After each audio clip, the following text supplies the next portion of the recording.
Un saludo a todos los salvadoreños y salvadoreñas que nos miran en los Estados Unidos, México, Canadá y Suecia.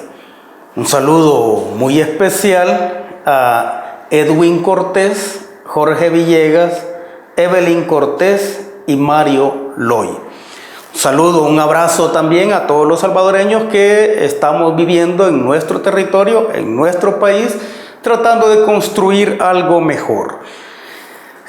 Antes de iniciar con el tema que quiero tocar este día, quiero pasarles a ustedes una información que me fue dada por Brian desde Quesaltepeque, en el cual me dicen que desde el 16 de julio no se están emitiendo visados para productos y medicamentos y que solo se están recibiendo solicitudes y no se dan respuestas.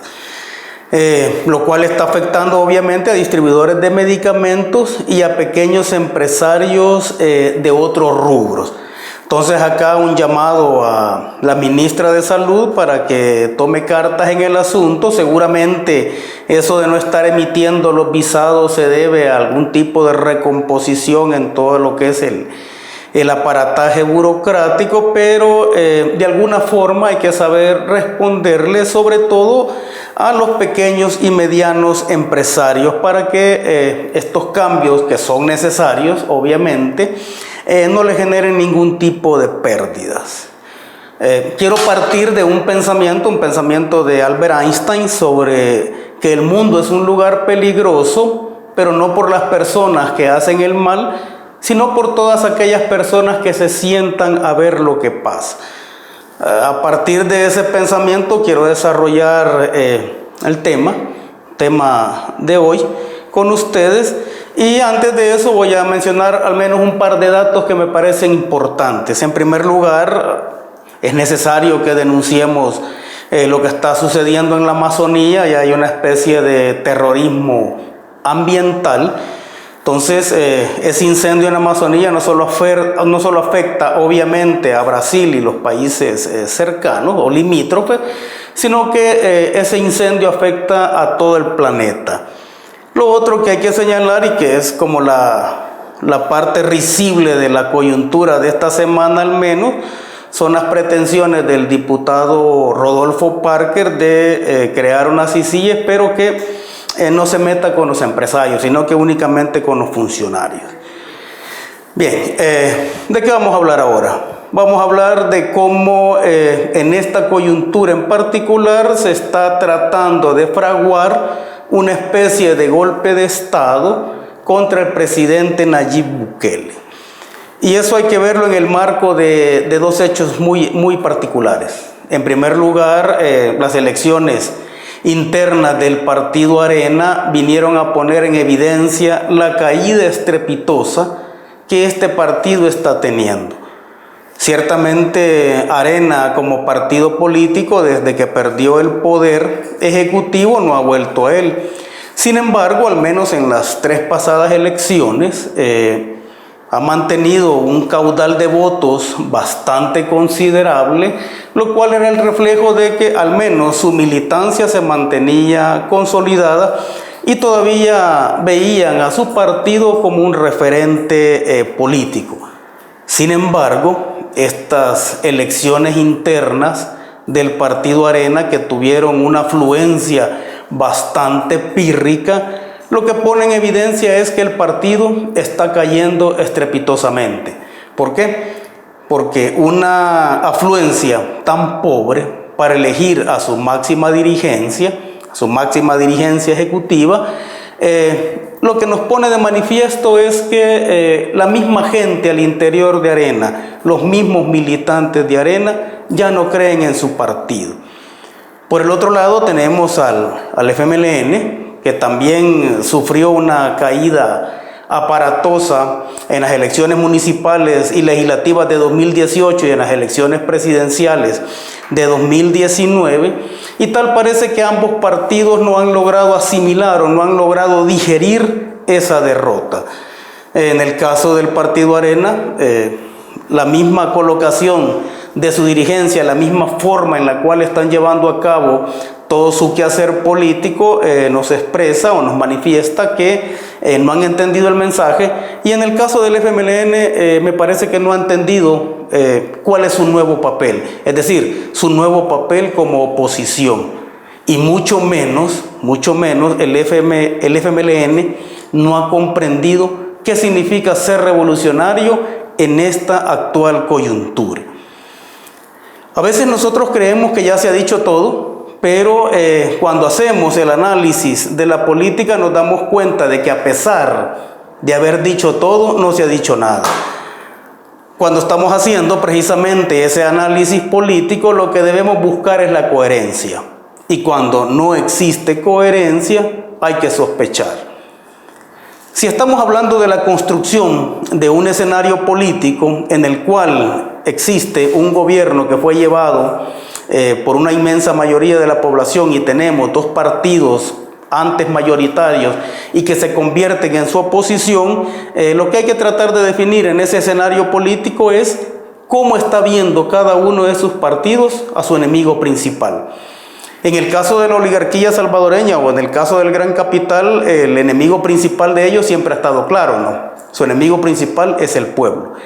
En el caso del FMLN, parece ser que no entiende o no ha logrado comprender su dirigencia cuál es el enemigo principal en este momento, ¿no?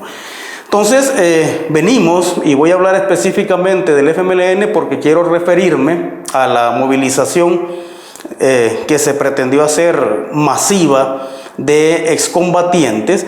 El FMLN viene de una prepotencia burocrática, es decir, el FMLN viene de comportarse como un partido político estrictamente burocrático, estrictamente electoral, ¿no? Un partido en el cual se representaron los intereses nada más de la dirigencia, y un partido que sobre todo no tuvo la capacidad de crear nuevos liderazgos. Y cuando hablamos de nuevos liderazgos, estamos hablando de nuevos liderazgos políticos y sociales. Obviamente alguien podría decir de que hay gente joven en el FMLN, pero una cosa es que se tenga gente joven o que se tengan funcionarios jóvenes, y otra cosa es que se tengan nuevos liderazgos. A veces lo nuevo, en el caso del liderazgo político, no depende de la edad. En todo caso, lo que vemos en este momento es que después de la toma de posesión del presidente Nayib Bukele, que todavía no cumple los primeros 100 años, que es un dato simbólico, parece ser que la estrategia que va a usar el FMLN para tratar de recomponer su membresía y para tratar de crecer va a ser tratar de desestabilizar al gobierno del presidente Nayib Bukele. Lo que no comprende la dirigencia del FMLN es que al desestabilizar o pretender desestabilizar al gobierno del presidente Nayib Bukele, lo que se está haciendo es desestabilizando los logros democráticos, no al presidente Bukele en sí, ¿no?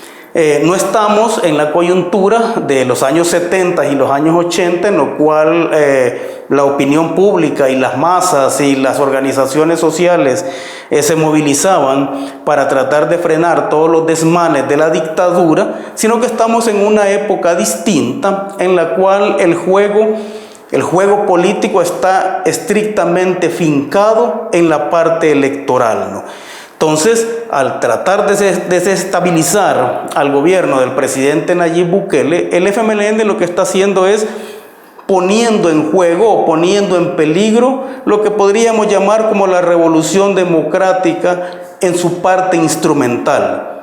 Una parte instrumental que va a tratar de resolver, o al menos esa es la pretensión, tratar de resolver la lógica política que hemos tenido en los últimos 30, 40, 50 años, y sobre todo combatir la corrupción.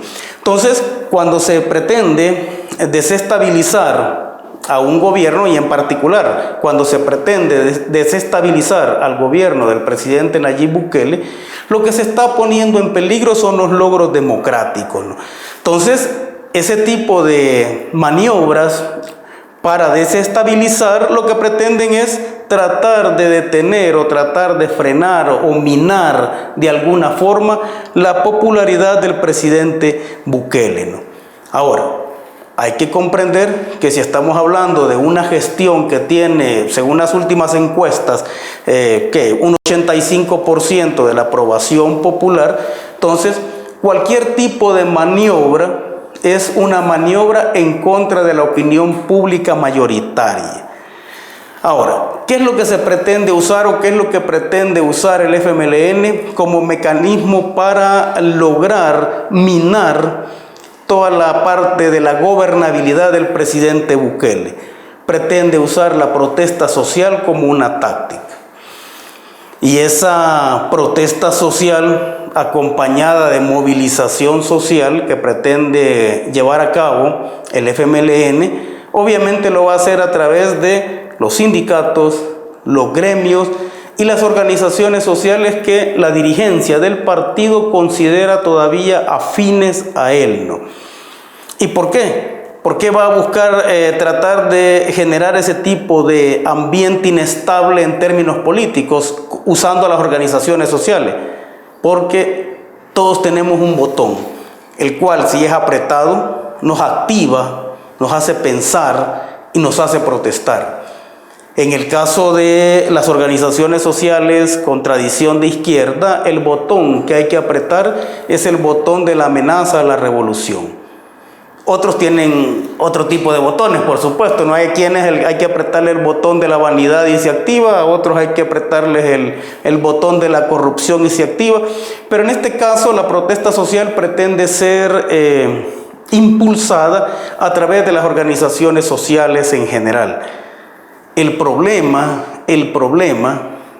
con el cual se va a enfrentar, y de hecho ya se enfrentó el FMLN al hacer ese tipo de protestas sociales, es el tipo de organizaciones sociales que se tiene. No podemos negar que en el caso de muchos sindicatos y gremios lo que tenemos son sindicatos rosados, es decir, sindicatos cuyas dirigencias están deslumbradas con el poder de la mercancía. Tenemos, por otro lado, una serie de sindicatos y gremios que yo llamo los sindicatos grises o gremios grises, que son reproductores de los vicios del sistema que se ha pretendido enfrentar en los últimos años, ¿no? Entonces, ese tipo de organizaciones son las que tiene a su disposición, digamos, el FMLN, y eso va a generar que cualquier intento de protesta masiva no va a tener el efecto que se espera. Ya vimos en el caso de las movilizaciones que se hizo de los excombatientes del FMLN y los veteranos de guerra de la Fuerza Armada, que se vendió, al menos como noticia, como una protesta masiva que iba a paralizar toda la capital. Vemos que realmente fue una protesta fallida, ¿no? Y es que en el caso de la protesta, o cuando un partido político quiere usar una protesta social o quiere usar la movilización social para desestabilizar gobiernos, ese es un arma de doble filo. O sirve la protesta para consolidar o sirve para destruir. ¿De qué depende si consolida o destruye? Depende de la convocatoria. Es decir, si como partido o como gremio se hace una convocatoria a la protesta y a la movilización y esas acciones no son apoyadas masivamente, en lugar de servir para consolidar a quien convoca, sirve para terminar de destruirlo. Y eso es lo que vemos, ¿no? Entonces acá la pregunta es, ¿quiénes son los asesores o quiénes son los intelectuales del FMLN que están detrás y que no logran comprender qué tipo de coyuntura es la que estamos viviendo? ¿Qué tipo de revolucionarios, entre comillas, tiene el FMLN que no logran comprender que la situación revolucionaria no puede ser una situación construida artificialmente, sino que eso depende de las condiciones objetivas y subjetivas que estén dadas en el país en ese momento? En todo caso, la idea del FMLN es crecer, recuperar la militancia que perdió a través del movimiento social, y ese movimiento social le permitiría a él crecer únicamente si existe la protesta y la movilización. Y al crecer, la idea, me imagino yo que la idea del FMLN es tratar de crecer y consolidarse de cara a las próximas elecciones legislativas y municipales para tratar de conseguir una cantidad importante de curules superiores a los que tiene en este momento. Entonces esa es la táctica del frente, usar la protesta y la movilización, que solo le serviría al frente si esa protesta es criminalizada o si esa movilización es reprimida. De otra forma no le va a servir. Entonces, por un lado tenemos ese tipo de estrategia y por el lado del partido Arena la estrategia es igual, ¿no? Tratar de consolidarse, tratar de recuperar la militancia perdida para ganar otra cantidad importante de diputados que al ser sumados, pónganle en las elecciones de 2021, si la táctica les surtiera efecto tanto al FMLN como a Arena, sumar la cantidad suficiente de diputados que sirva para paralizar al gobierno del presidente Nayib Bukele. Entonces, lo que le quieren dar o lo que quieren hacer o lo que están preparando en este momento es un golpe de Estado. Un golpe de Estado en contra del presidente Nayib Bukele.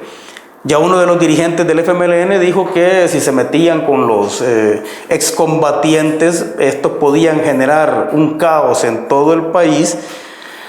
Y lo peor es que lo dicen quienes seguramente si se generara un caos o si se generara un tipo de enfrentamientos más violentos no estarían al frente de los mismos. Pero bien, lo que se quiere hacer es tratar de preparar o fraguar una especie de golpe de Estado que nosotros podríamos definir como un golpe de Estado a la gobernabilidad, como un golpe de Estado virtual. En el siglo XX los golpes de Estado estuvieron de moda. Hubo no menos de 87 golpes de Estado durante todo el siglo XX que tuvieron dos picos, ¿no? Muchos golpes de Estado a raíz de la Gran Depresión del capitalismo mundial en la década de los 20 y otro pico a raíz del triunfo de la Revolución Cubana. En todo caso fueron alrededor de 87 golpes de Estado. Se suponía que esa práctica de los golpes de Estado había sido superada en el siglo XXI, sin embargo, en lo que va del siglo XXI ha habido alrededor de 7 golpes de Estado, 4 de ellos han sido golpes de Estado exitosos, Haití, Honduras, Paraguay y Brasil, y 3 de ellos han sido golpes de Estado de carácter militar, y uno ha sido un golpe de Estado parlamentario. ¿Qué significa esto?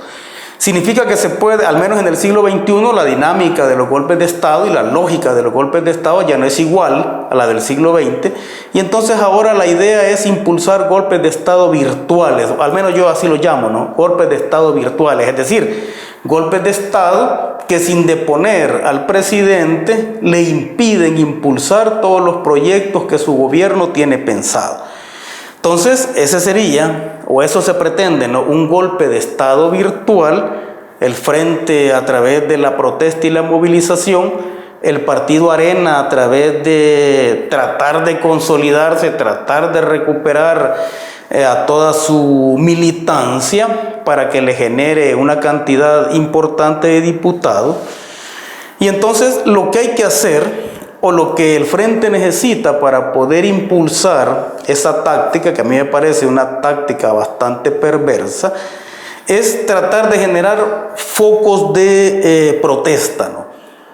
En este caso fueron los excombatientes del FMLN y del ejército, ¿no? Ahora, con menos de 100 días en el poder, obviamente cualquier tipo de protesta que se haga por las carencias de nuestro país es una protesta que va más de cara a la gestión que ha habido en este país, a las gestiones presidenciales de los últimos 30 años. Después de la firma de los acuerdos de paz, es evidente que los excombatientes no tendrían que estar saliendo a las calles para exigir sus reivindicaciones, ¿no? El frente estuvo en el poder 10 años y en esos 10 años debió haber quedado consolidado todo lo que eran las prestaciones que se iban a dar a los excombatientes. Sin embargo, no se hizo. Entonces, protestar por la situación de los excombatientes es un arma o es un tiro directo no al presidente Nayib Bukele, es un tiro directo a ellos mismos, porque tuvieron 10 años y en esos 10 años no se consolidó ese sector, ¿no? En todo caso, incluso el presidente Sánchez Serén vetó una propuesta en la cual se mejoraba la pensión de los excombatientes, ¿no? Entonces, no se pueden generar artificialmente focos de protesta. El FMLN lo que está evidenciando es que, en primer lugar, no comprende cuál es la situación actual en la que está viviendo. En segundo lugar, el FMLN le tiene miedo a Nayib Bukele en lugar de tenerle miedo a su propia dirigencia. Y lo que pasa acá es que el FMLN no se siente derrotado electoralmente, sino que siente que fue derrocado por un golpe de Estado dado por el pueblo. Entonces quiere recuperar esa militancia, por eso lo vemos con discursos bastante duros, radicales, de izquierda. Vemos a mucha de su militancia pensando con el hígado y no con el cerebro. Y lo que se pone en evidencia es que al final los ataques que se puedan hacer o los intentos de desestabilizar al gobierno del presidente Nayib Bukele van a ser intentos fallidos. De otra forma, no se puede comprender la coyuntura. Es una coyuntura en la cual debemos consolidar la parte instrumental de la democracia. Eso es lo que se está pretendiendo hacer. Es obvio que hay una serie de problemas, es obvio que la corrupción no puede ser erradicada de la noche a la mañana, pero también es evidente, al menos desde el análisis sociológico, que la responsabilidad principal en este momento es tratar de consolidar y cambiar la lógica política. Si se logra dar, o si el FMLN junto a Arena le logra dar ese golpe de Estado virtual al presidente Bukele, se va a poner en peligro o se va a echar a la basura todos los logros en términos de democracia electoral en este país. El FMLN no puede creer en este momento que desestabilizando al gobierno la gente va a volver, o la militancia va a volver, o la simpatía popular va a volver a ellos. Pensar eso es ser un iluso. Son otras formas, son otras cosas las que tiene que hacer en este momento el gobierno. De nuevo, un saludo a todos, muchas gracias por los comentarios y de nuevo, hay que tratar de consolidar la institucionalidad y la democracia en nuestro país.